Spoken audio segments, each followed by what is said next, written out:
Assalamualaikum warahmatullahi wabarakatuh. Selamat sore. Perkenalkan, nama saya Wahyu Akbar, mahasiswa program studi manajemen S1 Universitas Sibar Asia. Pada kesempatan kali ini saya memaparkan rencana bisnis fried chicken yang saya yakini sangat potensial dan ramah bagi profesi kita sebagai abdi negara. Presentasi ini akan saya sampaikan dalam 10 slide singkat.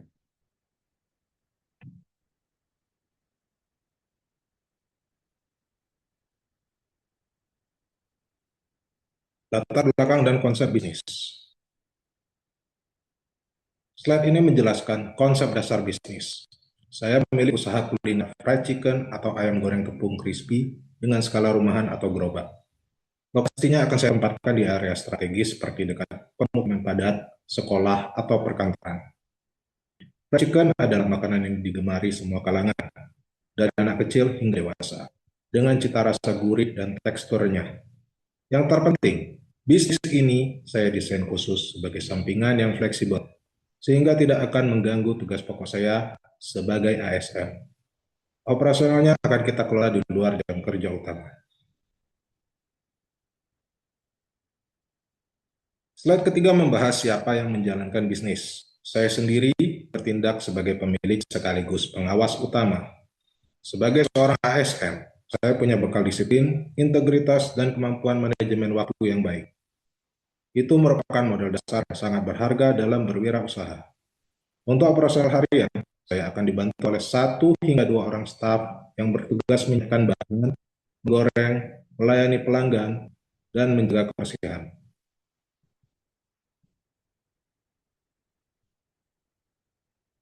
Jadwal pelaksanaan. Berikut adalah rincian jadwal atau timeline. Target saya, bisnis ini mulai berjalan dalam waktu 4 bulan. Dengan rincian, bulan pertama adalah masa persiapan, meliputi riset lokasi, pengurusan nomor induk berusaha, pembelian peralatan, dan rekrutmen staf. Masuk bulan 3, kita lakukan uji coba atau soft launch terbatas. Di sini, kita evaluasi rasa, proses produksi, dan respon pelanggan. Dan pada bulan keempat, kita lakukan grand opening resmi dengan strategi promosi yang lebih gencar.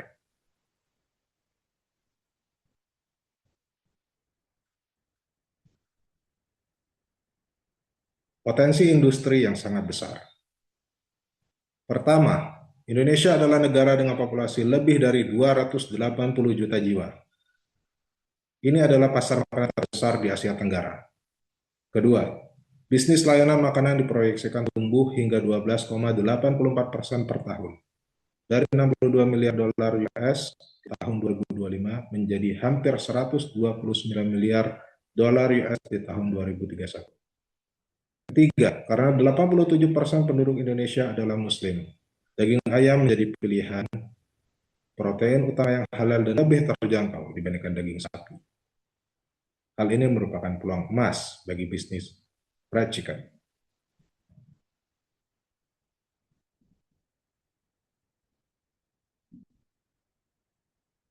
Selain pasar yang besar, permintaan ayam goreng siap saji di Indonesia mencapai 3,6 juta ton per tahun. Menariknya, 68% konsumen membeli produk dengan harga di bawah Rp20.000 per paket. Artinya segmen pasar menengah ke bawah sangat luas dan terjangkau untuk usaha kita. Dari segi keuntungan, margin bisnis fried chicken berkisar 30-50%.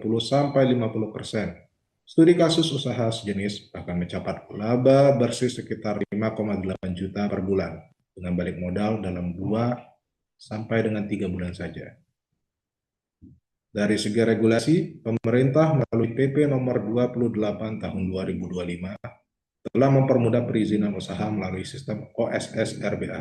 Kita hanya perlu mengantongi NIB sebagai bukti legalitas.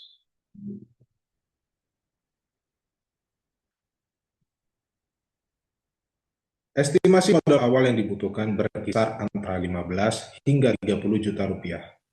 Rinciannya, peralatan masak sekitar 5 sampai 10 juta, bahan baku awal 2 sampai 3 juta rupiah, sewa tempat atau gerobak 5 sampai 15 juta, dan promosi awal 1 sampai dengan 2 juta rupiah. Sumber modalnya bisa berubah dari tabungan pribadi, pinjaman lunak dari bank, atau program pembiayaan dari Korpri dan Kementerian UMKM. Untuk proyeksi bulanan, saya perkirakan pendapatan kotor mencapai 15 sampai dengan 25 juta, dengan laba bersih sekitar 5 sampai 8 juta per bulan. Dengan kondisi ini, titik balik modal atau BEP bisa kita capai dalam waktu 2 hingga 6 bulan saja. Ada 5 strategi utama. Yang pertama, lokasi. Pilih titik ramai seperti sekolah, kampus, pasar, atau perkantoran. Kedua, kualitas, jaga konsistensi rasanya, porsi, dan kebersihan. Ketiga, inovasi. Hadirkan varian rasa kekinian seperti pedas, keju, atau barbecue agar tidak monoton. Keempat, pemasaran digital. Manfaatkan Instagram, TikTok, dan layanan pesan antar seperti GoFood atau GrabFood. Dan yang kelima, harga kompetitif.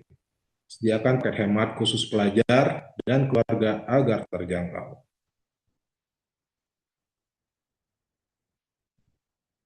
Kita sadar bahwa harga bahan baku bisa naik, persaingan ketat, dan waktu kita terbatas.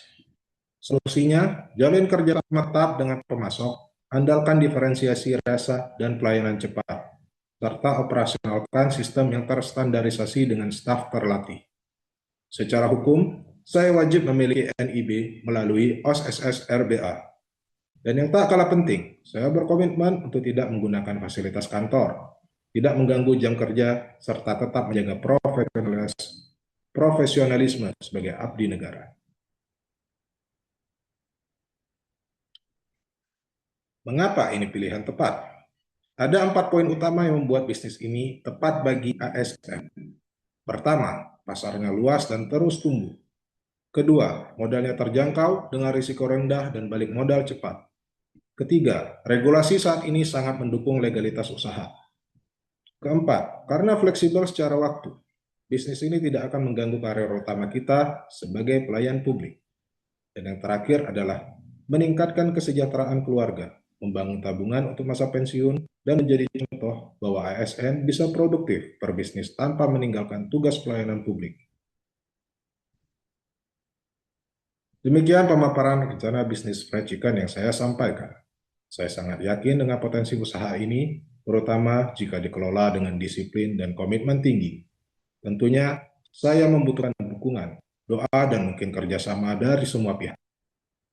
Kurang lebihnya, saya mohon maaf dan saya menerima saran serta pertanyaan. Terima kasih atas perhatiannya semua. Wabillahi taufiq wal hidayah. Wassalamualaikum warahmatullahi wabarakatuh. Selamat sore.